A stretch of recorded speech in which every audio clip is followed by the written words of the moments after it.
Russell Branded. God, it's too easy. Branded is a movie that you'll probably say you've never heard of, but then you'll look up the trailer and you'll be like, oh yeah, I remember seeing, and then instantly forgetting about that because I was too busy watching Batman. It immediately kicks off with a cow in space and a child being struck by lightning. If any work went into this series, I would claim the movie was doing it for me. But until they make a movie that will smoke a bowl and then bluntly summarize itself in the most insultingly simplistic way possible, I can still claim that I have a purpose in the universe. Branded now occupying my other purpose, to expose the evils of advertising through extremely blunt metaphor. So since I was out of my normal 9-to-5 job, I had nothing better to do than to keep my eyes open for actual product placement. Because you know, who would be stupid enough to pay money to have their product advertised in a movie that's expressly against advertising? Just Samsung? Apparently. So let's take it from the top. A kid looks into the sky and sees a cow in the stars and then is immediately struck by lightning. Normally a Russian such as himself would be thrilled to be struck by lightning because dying is pretty much the quickest way out of Russia, but unfortunately for him he lives. However, being struck by lightning gives him marketing superpowers. I'm not gonna do it. I know what you're thinking, I'm not gonna do it. And back to the point, marketing superpowers? I mean, I guess it's better to get the short end of the stick than to not get anything at all, but seriously. Keep on it, buddy. Maybe eventually you can amount to half of Iron Man's backstory. Oh, is just being an advertiser too boring for you? Well then get a load of this. He's also a spy for America. There, now that he's a spy, this can't be boring.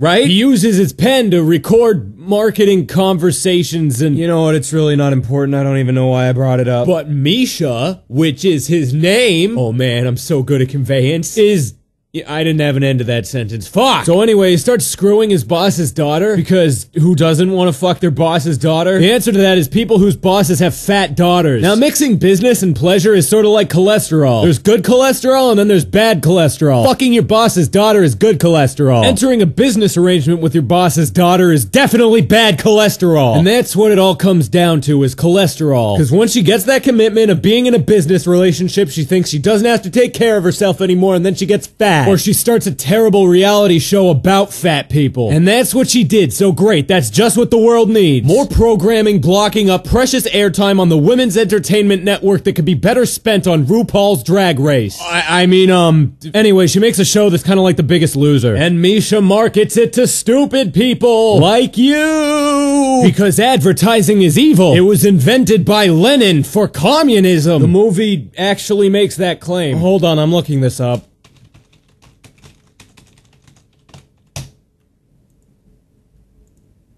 I'm gonna go out on a limb and say that's not true. Meanwhile, at the advertising committee's Skull Fortress, some old guy is like, people aren't buying the hamburger. People. Anyway, back at the main plot, Fatty McEats-a-Lot is having second thoughts about the surgery. Yeah, maybe you should drop a few pounds before developing an opinion, and stop being a woman if you want it to matter. Luckily, they do the right thing and force her to get the surgery without her consent anyway. But then something goes mysteriously awry. The woman is left fortunately attractive, but tragically in a coma. I think it's pretty fair trade. But then the media says, "Oop, shitty, poop, shitty, blah, blah, blah, blah, blah, blah." Because the media is stupid. But then a bunch of people get angry anyway because they're like, she's only in a coma because you said there was something wrong with her. The conventional standards of beauty that the media puts on women is— because a bunch of people is stupid. Misha is then blamed for whatever the comatose equivalent to a murder is, and he's thrown into a jail cell where his rectum can think about what he's done, and also widen. Then it goes back to the round table of advertisement, and the hamburger guy's all like, yes, everything is going exactly according to plan. Soon, fat will be the new beautiful. Yeah, I think I'd rather die than live in a world where fat people can be confident in their bodies. That's a fucking terrible message. That'd be great, because there would be so many more hot girls with low self-esteem. Then Misha's boss bails him out of jail about 500 butt rapings later, and Misha's like, marketing shit. And then his boss has a heart attack. Misha decides to go into exile so that he can never market again, nor can he use his marketing powers for evil. For if he I'm not doing it. So then Misha goes to herd cows, and then years later his ex-boss's ex-daughter shows up, and then Misha falls asleep and has a dream, and then in the dream he falls asleep and has a dream.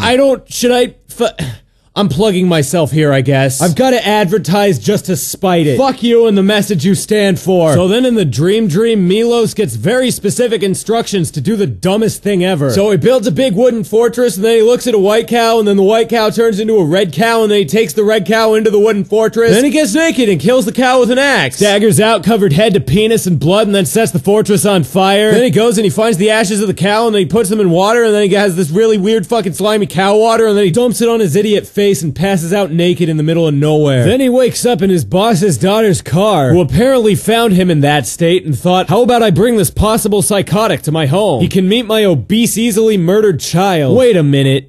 Our obese, easily murdered child. But then Misha Horny wakes up and he sees thingies are coming out of people's necks. He doesn't really say anything about it for a while. Then he realizes that the things are the brands. And then when they buy the brands, their neck thingies break off and go into a bigger thingy that's on top of the brand building. And then it's like a big monster that's kind of themed like the brand's logo. And then Misha Kira is like, the brands, they control everything and now they are in your mind and tell you what you want all the time and his advertising is evil. And then his boss's daughter is all, yo, that's retarded. Yes, it is. I'm glad we're on the same page. So then presumably, because she's concerned about the way that Misha is eyeing her and her child's doughy necks, boss daughter decides to leave him alone in their home. First of all, that's dumb, because rather than kicking him out, she ran away from her house. And second, where was this crazy alarm when she found him naked, covered in blood and liquidized bovine? That provokes Misha Man to break his vow to never market his I mean, never market again. Seriously, I'm not gonna do it. So then he advertises a vegetable, and then the vegetable turns into a dragon and kills the burgers. Then he opens up an advertising firm and is hired by everyone immediately on the spot. Because, you know, if I were a company, I would totally trust the guy with the large hit list whiteboard who's systematically crossing off the names of companies that he's run into the ground with all of my public relations. So then Mishit basically orchestrates his own personal brand monster war in the streets of Moscow, which nobody can see except for him. So I bet there was more than one occasion where there was some pressing business matter and his secretary finds him on the roof looking out into the horizon and giggling to himself like a maniac, and she's all, you have a cow on my— Shut your tits.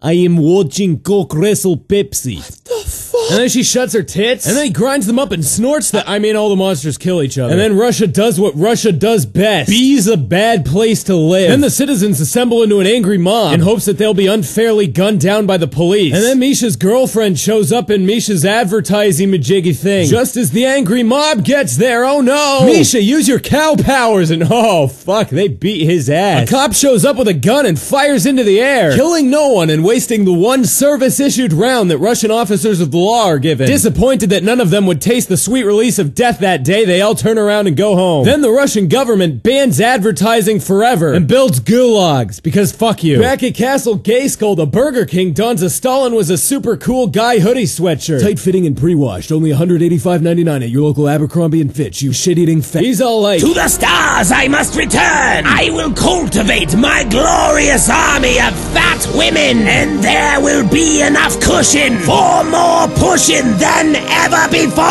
And then he gets hit by a lightning bolt and does the whole Star Wars thing where he fucking disappears, leaving only his clothing. So I guess there are all these fucking naked old guy ghosts running around everywhere. Yeah, mull that one around in your thoughts for a while. You're sick. You're sick! Then the ex-fat chick wakes up, and she wanders out into a brave new world where people will actually have sex with her, sober and everything. And then it reveals that Space Cow was the narrator the whole time! God, this was fucking dumb. There were a lot of things that confused me about Brandon. First of all, was it supposed to be funny? Because I thought it was really funny. Why does it acknowledge that its own premise is fucking stupid, and then proceed to keep running with it and make a serious point? Was the Burger Queen the same old guy from Sucker Punch? Was the marketing behind this movie god-awful intentionally out of integrity? Or did they legitimately not know how to sell it? And if they actually have that little understanding of the marketing world, then why the hell are they making a movie about it? Are they bitter because they can't wrap their idiot minds around it? Did Samsung have to pay money to have a billboard in the movie? Or did they not pay enough money or threaten to sue enough to not put a Samsung billboard in the movie? Also, why didn't they get a monster? Why was Misha a spy? Come to think of it, why was Misha Russian? Is cows really a theme? Because that's dumb. And also the best idea in the movie. And did the fat chicks fit in with the cow theme, or was that just a coincidence? Also, am I like a character, or am I just expressing my point of view in a way that's comedic? I don't really get that.